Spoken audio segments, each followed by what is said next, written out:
It's September 6th. It's the Rocket Pool community call here. We got both Joe and Maverick on the line with us here, and I see there's a number of people that are able to join us here. And I'm got the events channel turned on on notifications, and somebody's staking some RPL right now, so something's going on. So on today's call here, we got a couple of things on the agenda here, and certainly if anybody has questions as they go through, I invite anybody listening here on if you're on a mobile device on Twitter Spaces, you can raise your hand and request to come speak and ask questions here.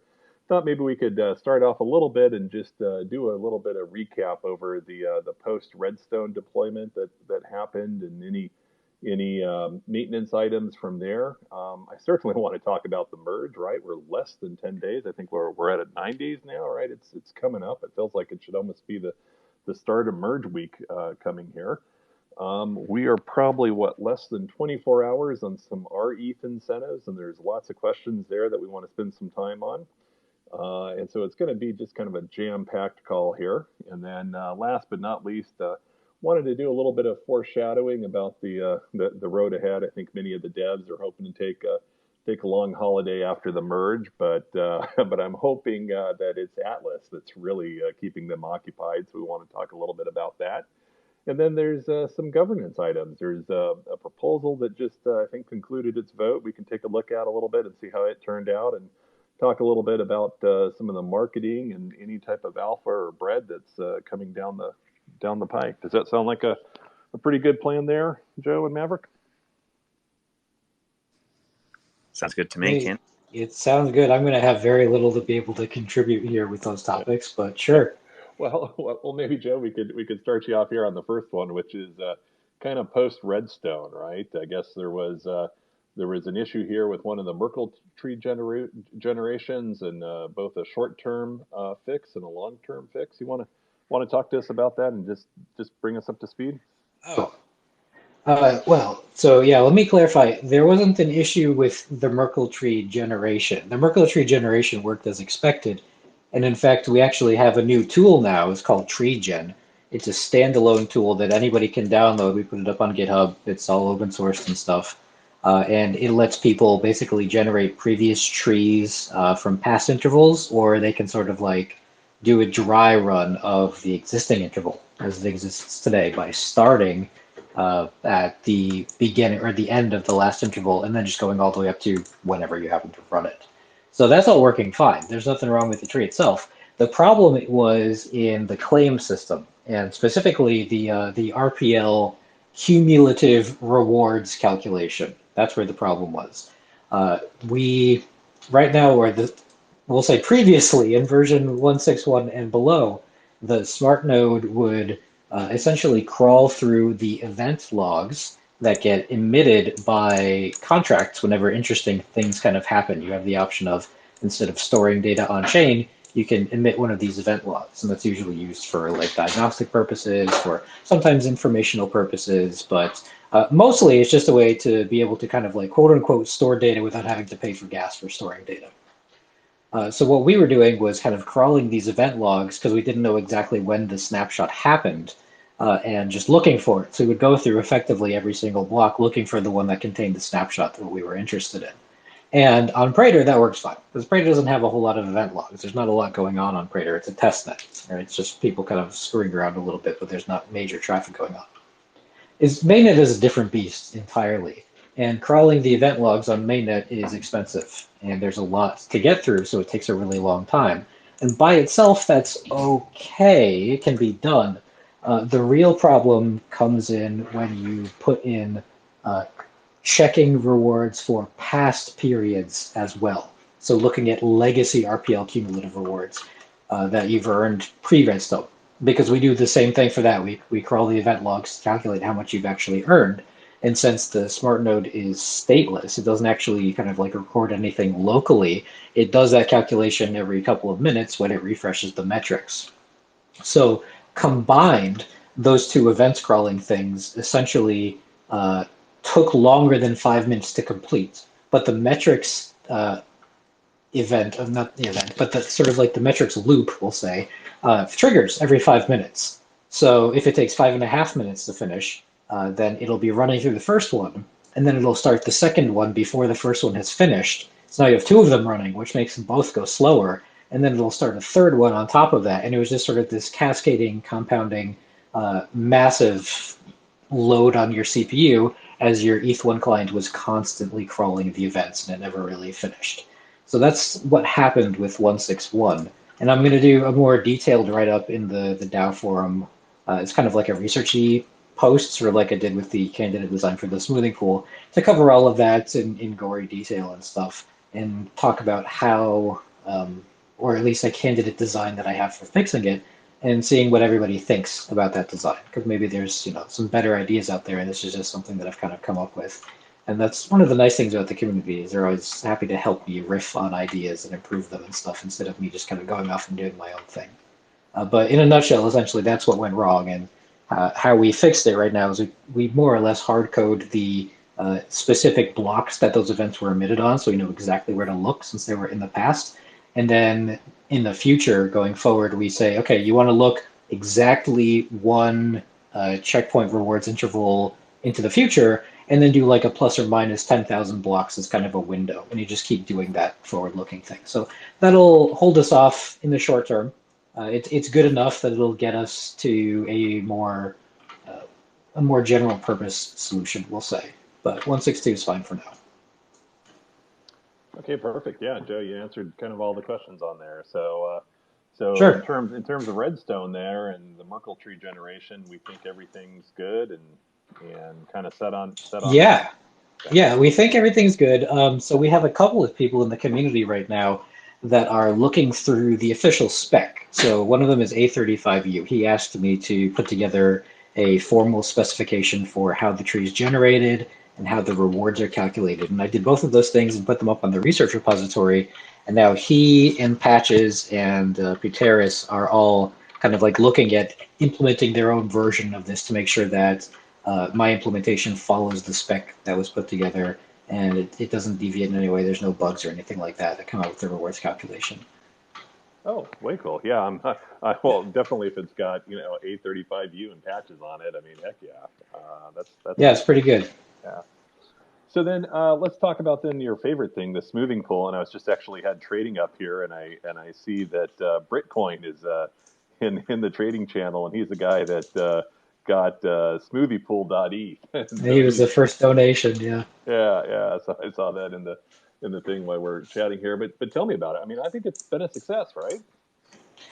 Well, he hasn't done anything yet. It's been a success in the sense that a lot of people are excited about it. I think that's fair to say. When was the last time we did math on it? Let me see if there's a quick bot post. It doesn't look like so. So I'll just do one in the channel real quick. I'll ask the bot what we're up to now. According to the latest stats, we have 695 nodes opted in. That's about 48% of the total. And that covers just under 2,400 mini pools. So 48% of nodes, 34% of mini pools. So yes, the first is it's definitely been successful as far as gaining attention. We have almost half of our population opted into this thing right now, which is way more than I thought we were going to get initially. That is super exciting to see, and it's very heartening. The second thing I will say is it looks like, based on that, most of the people that have opted in are smaller node operators that have like 1 through 4 or so mini pools. You see a lot of them with these kind of like single-digit numbers of mini pools. The bigger guys they're either just not interested or they're waiting to see how like MEV plays out, for example, things like that. Whereas the smaller guys, they know like you could go months without getting a proposal, so it's kind of a no-brainer to opt in at this point regardless. Yeah, so maybe that's a good point to kind of ask some stuff. So we're a week away here from the merge, right? And Bellatrix launched earlier. For me, it was real early this morning, and I didn't get up for that one. I figured it'd be a non-event, and it kind of was. Right? It more or less was, yeah. It's like we went from 99% participation to 95. One of the major node operators had some issues, but I think they got it fixed now. So yeah, it was fine. Yeah. And then, so now we're coming up onto merge here. Maybe just walk us through the important stuff, right? I mean, there's still some clients out there that are throwing some last minute merger updates here, right? Yeah, there are. All of them, in fact. I don't think anybody's been left behind at this point. Essentially, what's going to happen, like we know the reward system is working. We know that everyone is able to claim their rewards if they so choose. So from Redstone's perspective, everything is done. We know fee recipients look good.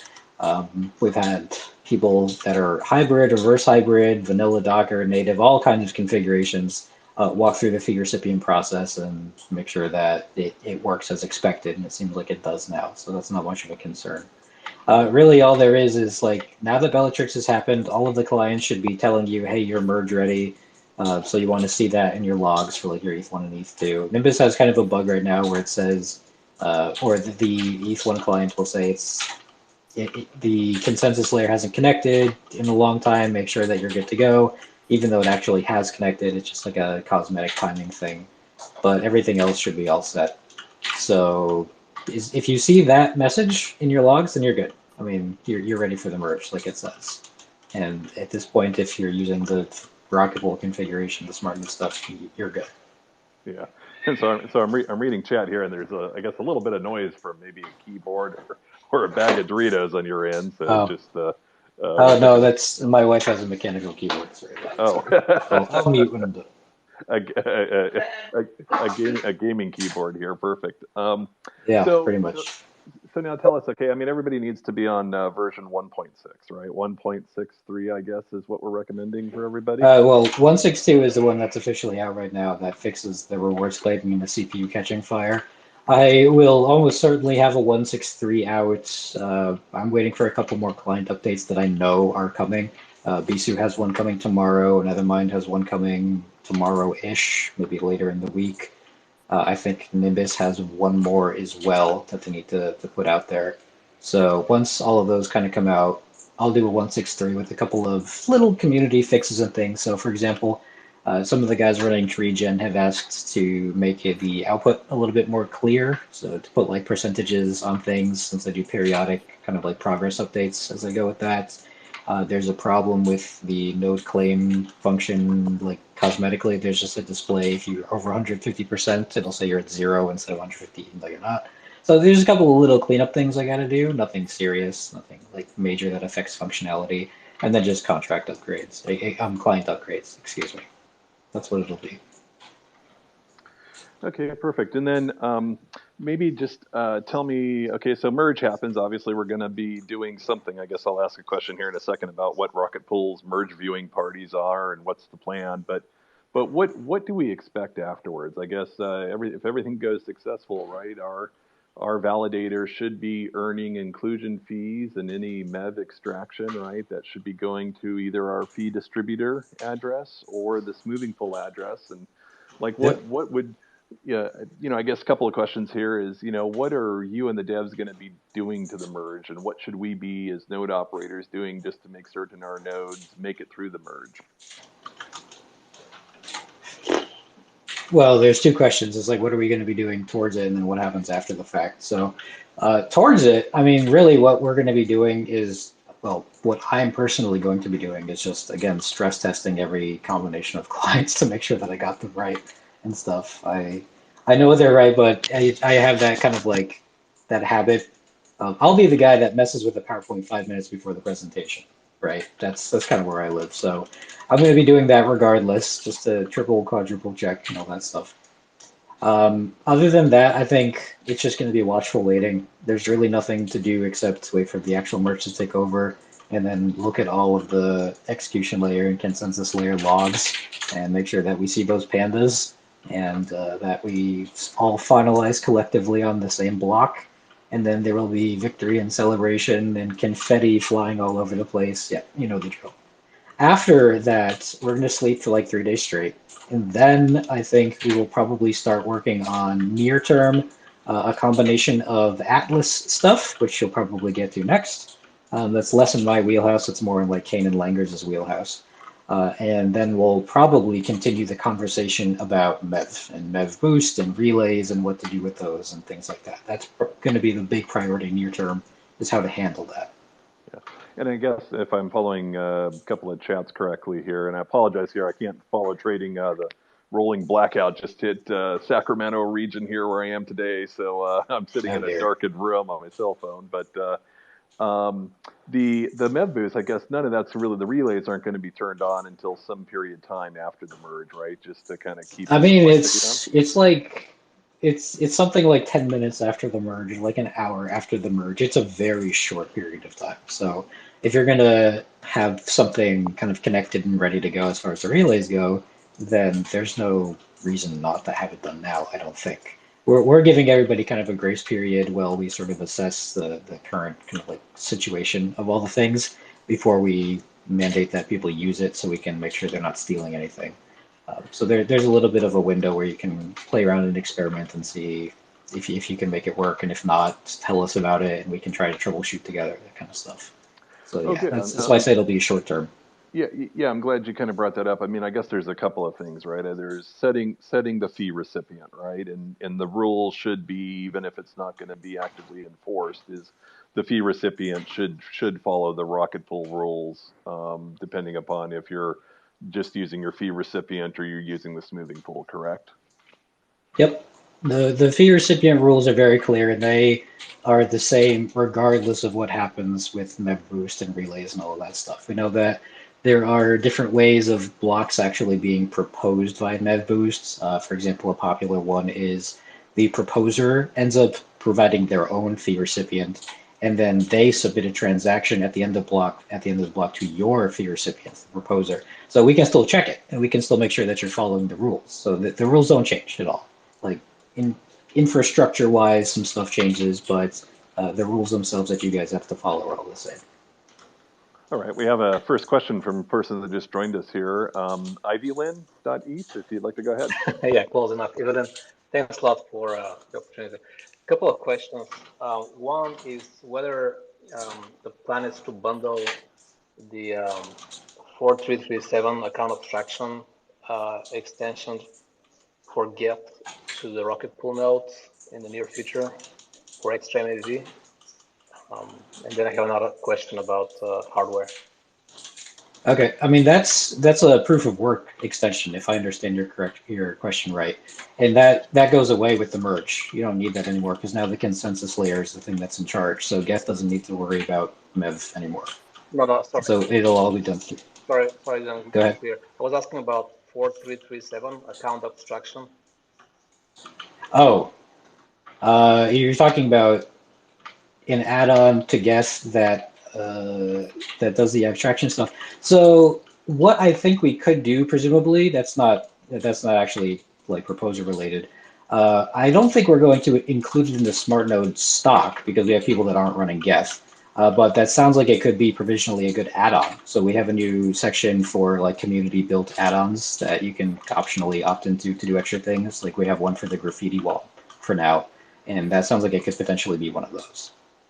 Okay, that makes sense because it's being positioned as optional, but it does provide the access to smart contract wallets and additional MEV. So okay. So my second question was about hardware. Asked in the forums, and I got an answer there. Just wanted to confirm: is anybody playing with trying to run Rocket Pool nodes on a recycled Xbox One hardware? My kids are getting rid of their old ones, and they're powerful now, but they're just sitting around. Just curious. I've seen them used on all kinds of things. I've run my actual validators on a Pi, and that's kind of the lowest common denominator as far as CPU goes anyway. So it wouldn't surprise me if somebody's trying to use it on like an old school recycled box or whatever. Really what it comes down to is you have to have fast storage. You got to have an SSD that can keep up with the chain. And if you have that, you're golden. The rest of it doesn't matter that much. Right. Yeah, I was just curious if anybody has done it and published some docs on it. If not, I'll play with it. Yeah, I don't know. I mean, we have a pretty eclectic group in the hardware forum. So if you weren't able to find anything there, I would post, and I'm sure it's one of those if you build it, they will come kind of things. Someone will come out of the woodwork and say, "Oh yeah, I did this like a month ago. I got my validator." Cool. Yeah, the Pi is actually a really good kind of base level. I see that a lot of people are kind of pushing against it in the forums. What's your experience? It works. It's the lowest common denominator, in my opinion. I think if you can make Ethereum staking work on a Pi, then you've done it right, essentially, which is why I push a lot of the client teams to try and make it work. Because, I mean, if you can make it work on a Pi, you can make it work on anything, is really it.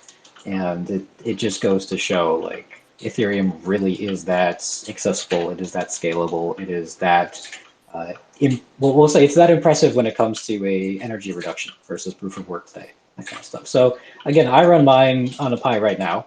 I don't have any contention about it. I know it works, or it's going to work fine with the merge because there's no extra scary like CPU load that the merge introduces unless there's 5 or 6 chains flying around at once, which I don't expect. Very cool. Do you mind sharing what drive do you use? I use the Samsung T5, which is a USB 3 solid state. It's an external drive. Thank you. Appreciate it. Sure. Yeah, excellent. Well, thank you very much for your questions here. That was an AMA, wasn't it? Yeah. So Joe, let me just kind of wrap up this section here, and I think I heard you say that during this initial phase, right? There's no requirement to run MEV or to use a Rocket Pool selected relay or block builder relay, right? Everybody can either just build natively, they can pick whatever relay of whatever flavor they like, right? Yeah, this is the experimentation phase. We don't want to turn it on and realize like half the guys can't get it to work for whatever reason. So we're going to make sure that everybody can and that it is as reliable as we all hope it is. And then once we're confident in sort of like the spec for all of it, and we've got the what's called the data availability API ready to go, then we can turn it on. But for now, it's off. Okay. Or let me rephrase. For now, it's optional. Okay. And the ODAO is still going to be enforcing the fee recipient rules, right? So they're going to be scanning those on the proposals to make certain Oh, the yeah, recipients so are correct. well, one of the things I want to highlight is all of that stuff is going to be on chain for forever. So we can retroactively go and explore and see if somebody kind of like changed the fee recipient around. The fee recipient itself doesn't, like I said before, it doesn't change whether or not you're using MEV Boost. Those rules are always the same, and we can retroactively go back and check. So if you set your own fee recipients to like your own hardware wallet or whatever, and you're not following the Rocket Pool rules, we can detect that. Even if it's like 5 months down the line, it's all recorded on chain, so we can see it. Okay, so I guess we're kind of trusting a lot of our node operators to be honest and faithful during this initial phase here, and then once things settle down, then we'll have a clear set of rule books for people to follow. Yeah, the rule book that we have out there right now regarding the fee recipients is accurate, and as long as you follow that, you're safe. Okay. No matter what happens, like we'll ensure you're safe there. Okay, perfect. So then maybe the next question here is for Nick. What are the viewing plans for the merge with Rocket Pool here? We're obviously going to be probably watching the live stream, I'm guessing. Are we going to do a trading channel? Are we going to open up the voice channel? Any thoughts from the team on this? Well, I think the main channel we'll be using to watch the merge come in will be the exact same that we used for the girly merge, which was seemed like a lifetime ago, earlier in the year. So that's hosted by SuperFizz and ETH Staker community. But I think at least one person in the Discord community has already spotted that there's a new channel addition, which is an audio channel that doesn't have a stage like our previous one, but it's just an open voice chat channel. So perhaps we can also kind of have that as our unofficial merge watching party, as it were. If people within the community want to have a bit of a chat back and forth at the time that the merge is going live. So for both of those, the kind of official watching party and then the unofficial Discord voice chat we'll put up an event in Discord as we usually do once we get a little bit closer to the time. I learnt my lesson from last time around with the time kind of jumping around a bit. it is still a little bit hard to nail it down, even when we get quite close to the merge itself. So do keep an eye out for the Discord event at the top of the channels list, and we'll have links in there to direct you to the right place. So that will be the YouTube link for the kind of official watching party that a few of the Rocket Ball team members will be joining, and then also that voice chat channel in Discord called Chit Chat, which is just below the audio stage. And yeah, as usual, I was very impressed that someone managed to find it, I think about 10 minutes after it was created earlier this morning. So certainly nothing escapes the all-seeing eyes of the Discord community, that's for sure. Oh, that's great, because I didn't know what chit chat references were, and they kept coming up in trading. I thought, what am I missing here? But I mean, I would love to see a voice channel personally. I'm going to kind of treat this like the Super Bowl. I'm going to start tailgating at least 6-7 hours before the timer actually predicts the merge. Right? This is not just a 1 hour event for me. This is going to be an all day, all day party. Yeah, that's for sure. And I'm pretty sure that there's a few people thinking the same. If not, I recall seeing someone saying that they took the entire week off. I mean, I guess part of that is, again, down to the difficulty in precisely predicting the time.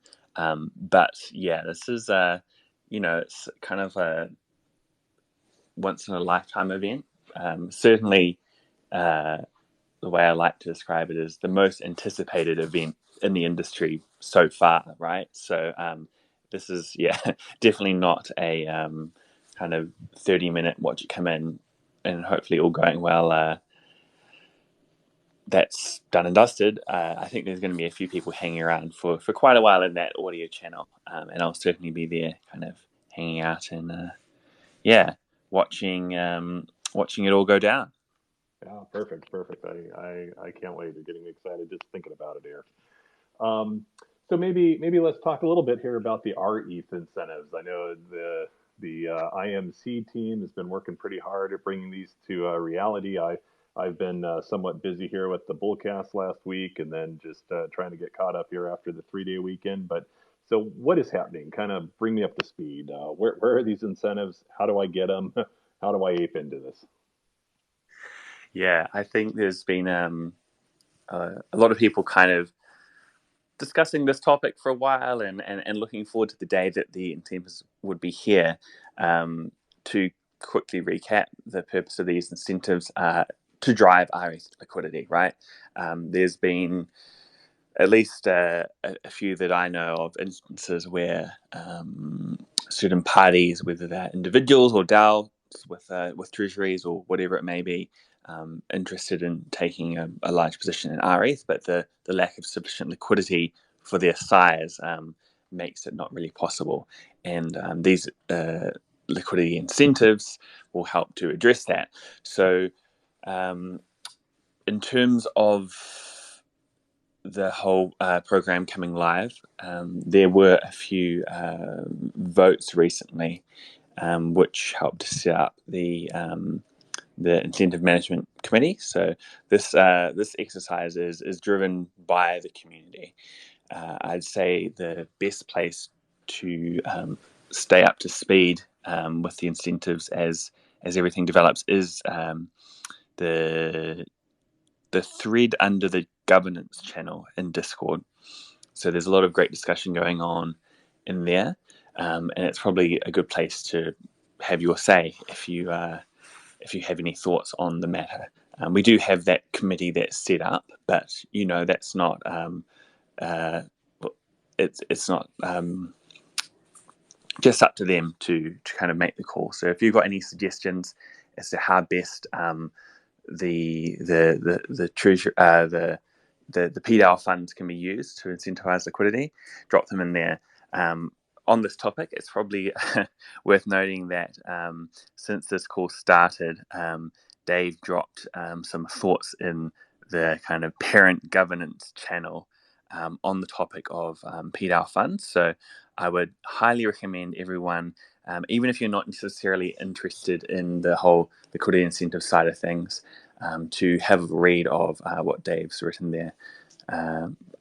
bit of a tangent there, but to get back to the main topic, I think Ken, you mentioned or kind of brought up the question of where these liquidity incentives can be found, and as it is right now, and that's probably something we should look to address.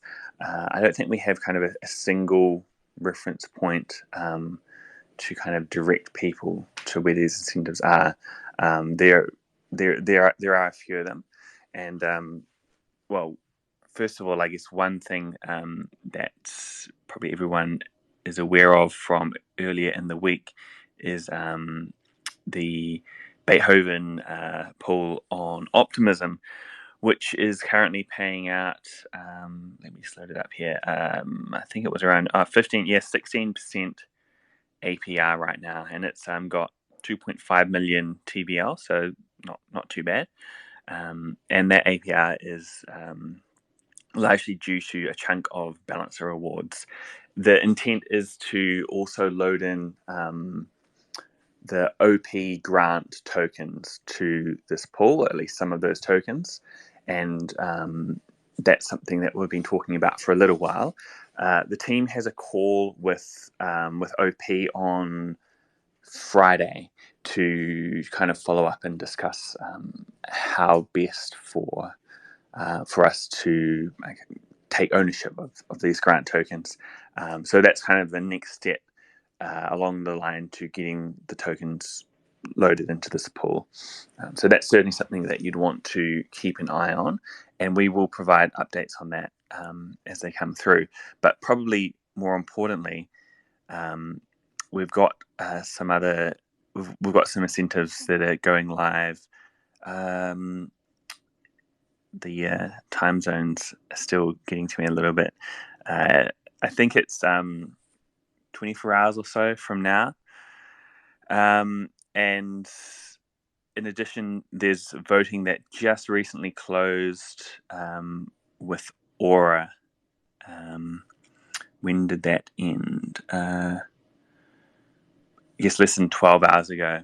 And that will also trigger some incentives that will be paid out in the next week. I believe that's the timeline. So we've got the balancer incentives that are going live very soon. That Aura voting will trigger additional incentives over the next week. So there's certainly a lot to look forward to there. It'd be interesting to track the impact so far. I mean, just with that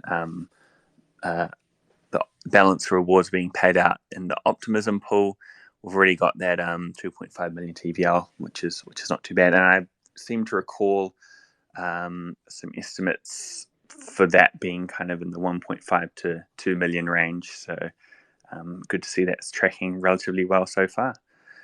So yeah, it's great to finally kind of gotten to this point. Certainly a lot of effort gone in from the community to get IMC charters drafted up, to get a list of individuals who are happy to serve on that committee and to have the kind of strategy created by them. So I think with the merge coming up, it's probably the best possible time to get this up and running. So yeah, great kind of teamwork there between the team and the community working together to kind of finally get this over the line. It's great to see. Yeah, no, definitely a lot of credit to the whole IMC team there. In fact, it's even for me that I think I stayed pretty on top of stuff. It was quickly getting over my head a lot that they were talking about and the different protocols. But I really liked your idea of back when the whole curve pool was created. Jasper did this great article that was called "Safe Aping," rETH into Curve, and it literally brought a neophyte like me as to how to use Curve, how to take the tokens and then redeposit them into Convex, or forget there's another site out there that you can kind of restake the liquidity tokens in, and kind of helped to introduce me into a part of DeFi I've never really explored. And I feel with all these different initiatives, Ribbon, Beethoven, Balancer, I guess there's even some intermediary sites that do auto compounding like Reaper and Beefy, right? That everybody's, oh, this is where you need to invest your rETH and deposit it. It would be really helpful to have kind of a roadmap or a how-to guide for somebody like me who really really doesn't have much experience in this DeFi arena. That it would be very helpful. And yeah, that's a good point. I forgot to bring up the whole auto compounding thing. So you may have seen some coverage from certainly Beefy Finance. I think the other one was Pickle Finance. So there are a couple of I suppose yield optimizer auto compounding protocols that have also kind of covered these incentives coming out. So this is not like additional incentives. What these protocols do is they help to, I guess, optimize the yield. So as your investment generates returns, Beefy and Pickle will reinvest those returns back into the pool itself. So that's another option. I've certainly heard of Beefy before. They've got a pretty good reputation. So if you are interested in kind of participating in some of these incentives, these pools, that's something else that you might want to check out.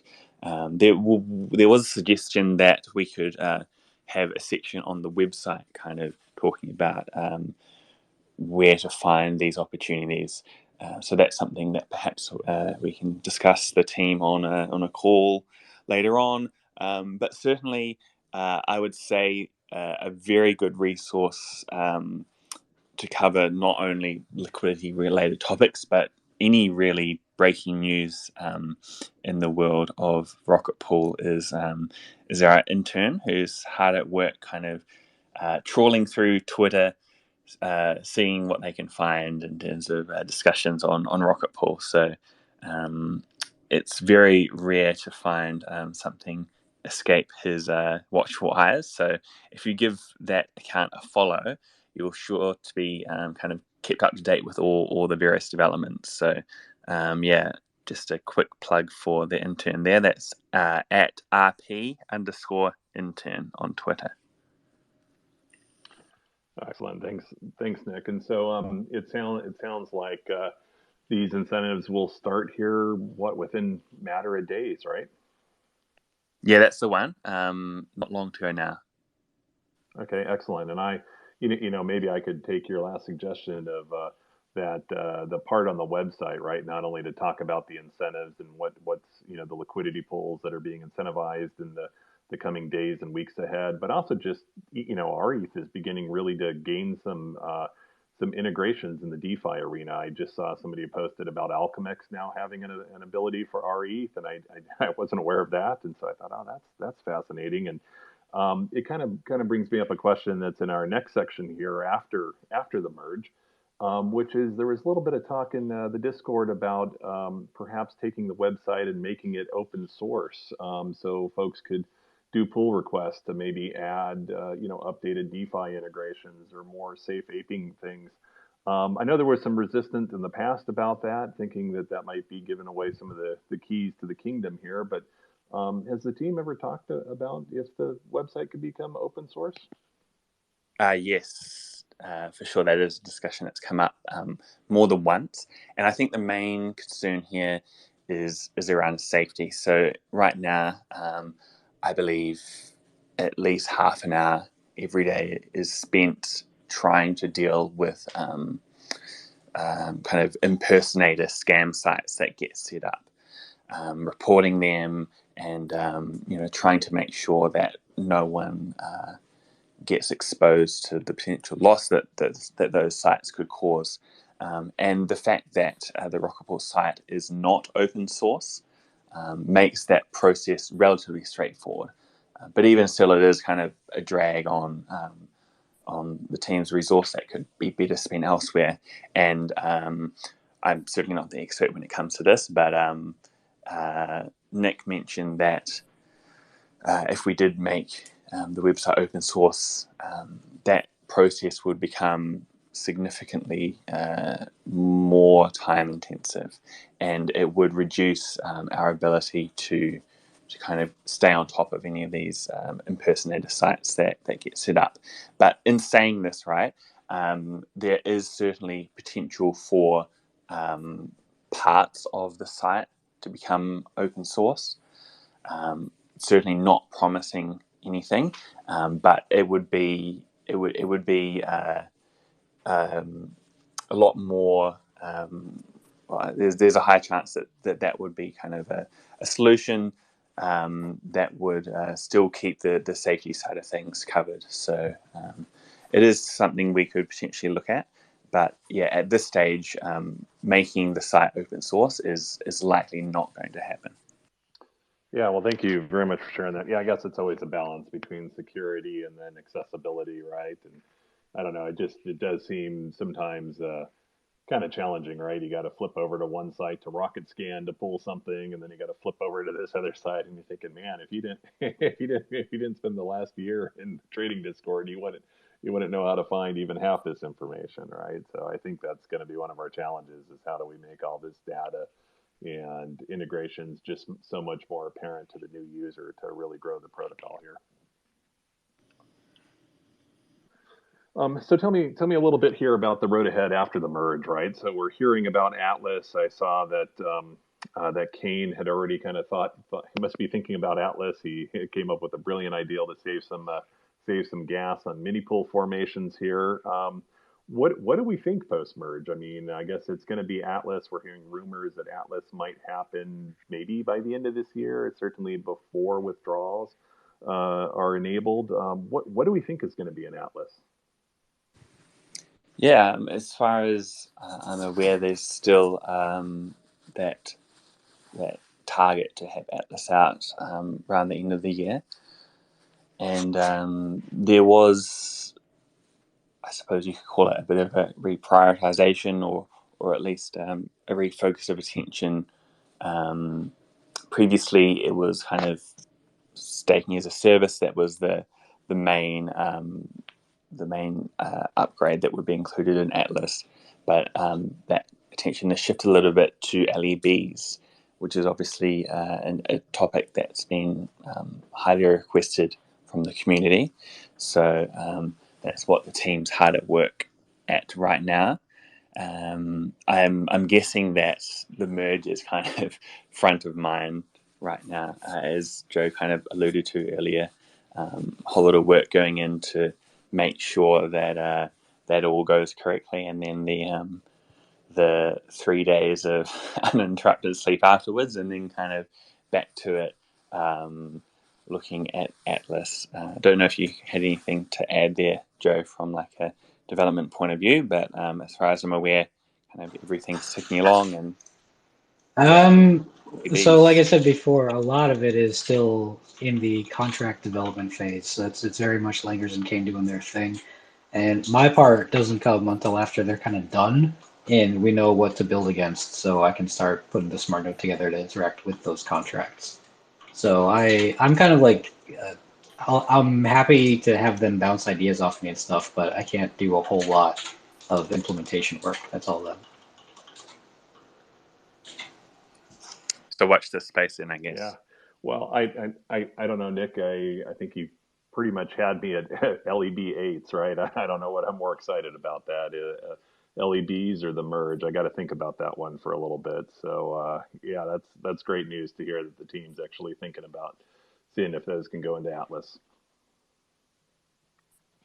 Let's talk a little bit here about governance here. And again, I'm still in a power outage state, so I can't tell. Did the Rocket Pool Improvement Protocol or proposal number 4 pass? This was the one to actually kind of solidify our governance procedure about how we would vote and create proposals. It's kind of the cart before the horse, or the horse before the cart.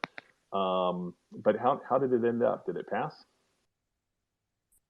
It did indeed pass. So voting for that closed a few hours ago, and the quorum was met with 4.8 thousand out of 4.1, and it was 66% for, with 29% against, and then 6% abstaining. So that has passed. And as a quick recap, the purpose of rPET 4, it formally introduces components that are already part of the snapshot and voting process, and it provides a structure for how votes flow. So that is all sorted. I know there was a bit of discussion around that, so we didn't get the kind of 99+% for result, but actually, still, I actually think that's good, right? I mean, it was kind of one of the challenges where it's okay.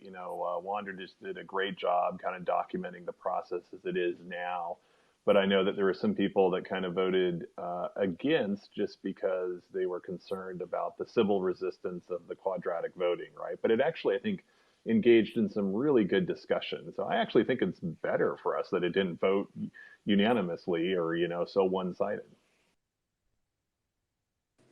Yeah, I have to agree there. It's kind of getting 99% on every vote is a bit of a strange outcome. I have to say, it certainly wouldn't kind of be expected over the longer term. Yeah, and I think the good thing it does is now we actually have. I know Nashua would be very proud of this. We actually now have a process to kind of the first charter of our organization, if you will, or and we can use rPEP 4 to be our kind of basis of how we actually vote and conduct governance. Is it perfect by any means? No, but it's at least a start, and we finally have the start instead of just doing these other proposals kind of. Well, the way we think our governance work, but we've never bothered to write down how the governance actually works. So I really feel very proud about this one that it passed. Let's talk a little bit here about the marketing. I guess one of the questions that's up a little bit is, do we renew a contract for marketing? And where do we spend marketing? I guess there's a proposal now with Bankless to either renew at the existing rate or a reduced rate that has less ads for a lower cost. And there were some questions about where it's coming from. Turns out in the budget that we have from PDAO that Jasper put forward and was one of the rPIPs that was passed, we actually don't have a budget for Bankless. We did allow or a marketing budget of any type, doesn't matter who we decide to market with. We did allow for the existing contract with Bankless to run out, which I believe runs out this month. That would have been our conclusion of the third quarter ads. But we don't have a budget in PDAO, and I guess there might be a question. Maybe I haven't had a chance to read that post from Dave yet about if it's core dev or sorry.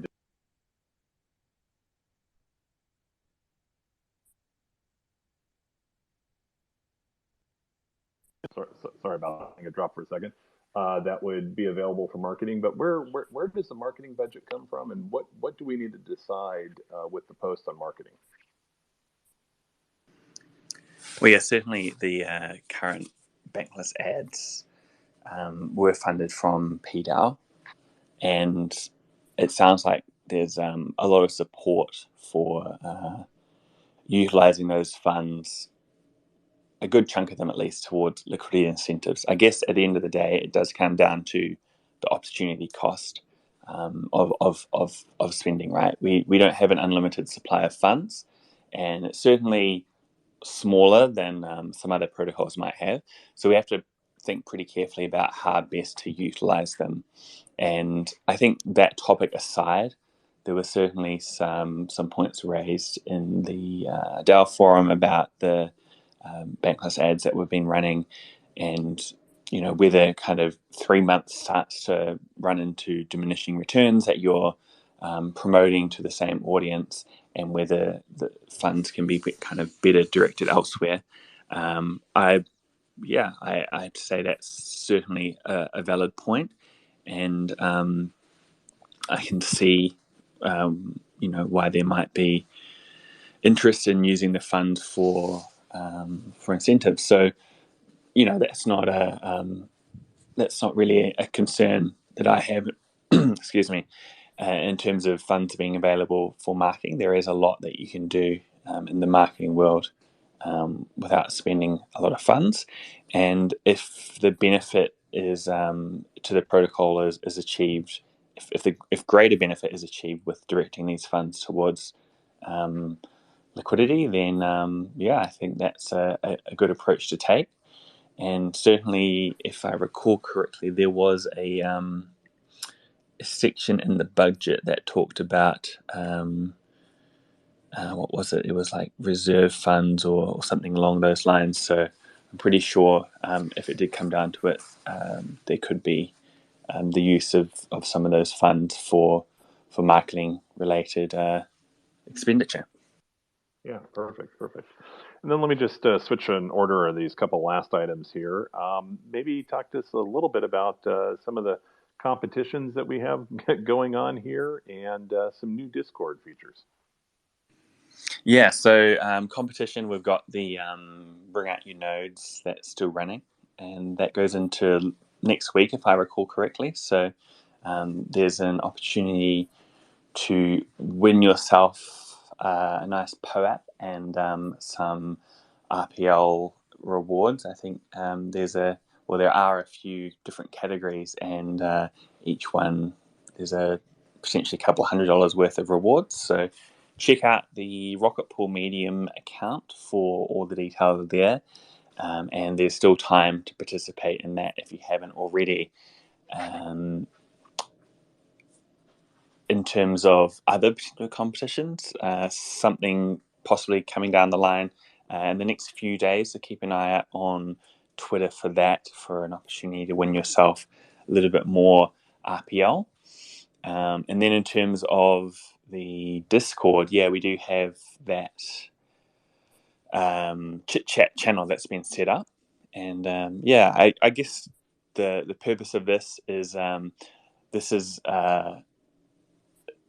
is separate to what we have here in kind of Twitter Spaces and the Discord stage that we've used in the past, and that it is a kind of free-for-all voice channel. So anyone can talk in there.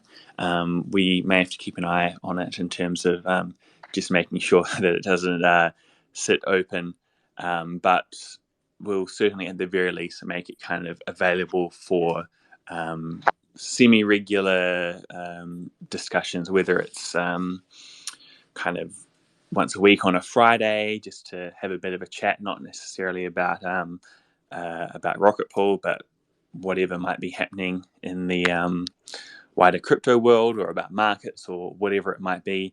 And certainly around some of these events like the merge, we can utilize that as well. And it gives everyone kind of an opportunity to have a say and have a bit of chat. And I think Joe, like me, has kind of said that he'll be making use of that channel. So it's another nice little addition that we have. And then something else that's being worked on is a social feed channel. So having tweets kind of automatically piped in there for those of you who may not even have a Twitter account, or may not use it that frequently because you're that dedicated to the Discord channel. So that will be a way to have tweets piped in from a select few channels. That'll provide an opportunity for kind of everyone to keep on top of all the trending topics in the world of Rocket Pool. I certainly think, going into the merge next week or two, with liquidity incentives and everything, there's going to be a lot of content floating around out there to talk about. And it's an easy way for everyone to kind of stay on top of everything that's going on, because it seems like right now, if you kind of spend 24 hours out of Twitter, there's potentially so much going on, it can kind of be a bit difficult to catch back up again. Yeah, no. In fact, this is probably a good time if anybody has questions just in general, come forward and ask them here. But, the one thing you had mentioned, just trying to keep up on everything, is, folks haven't heard or seen Whack Whack Attack's Rocket Fuel. It's a daily YouTube cast that he puts together that is literally just about the last 24 hours in the Rocket Pool community and Discord. And Whack Whack, if you're listening, I love the show. It's funny. I think I spend an extraordinary amount of time in the Rocket Pool Discord, but I'll watch his show and I'm like, how did I miss that? Right? I was there and somehow I missed that conversation. So I've just really been loving those episodes. So if you're listening to this and you don't know what I'm talking about, definitely just look up on YouTube. The channel is called Rocket Fuel, and he just does a great job summarizing the day's events every day. It's a very valuable resource for the team as well. For me, it comes out in my mornings, so it's a great way to kind of catch up with everything that's happened overnight. I definitely also want to give them a shout out. I will say I watch them religiously to catch up with all of the things that I missed. I try not to miss a lot, but it turns out that I do. And having Rocket Fuel there as a resource is great. And I will say, now that we have an audio channel, I will do my best to take any of the bread that gets delivered in said audio channel and like propagate it out in text form so that he actually has something to grab for those. Because it would suck if I put something in there that he just happens to not be on at the time. I would miss it. Yeah, that was always one of the challenges of having the audio channel, right? Is if somebody's on there sharing some good bread, and then all of a sudden you join another time zone later, and you have no idea what everybody's talking about. So, but yeah, speaking of bread in the oven, is there anything either of you two want to share with the community in large that we haven't had a chance to talk about yet on this agenda?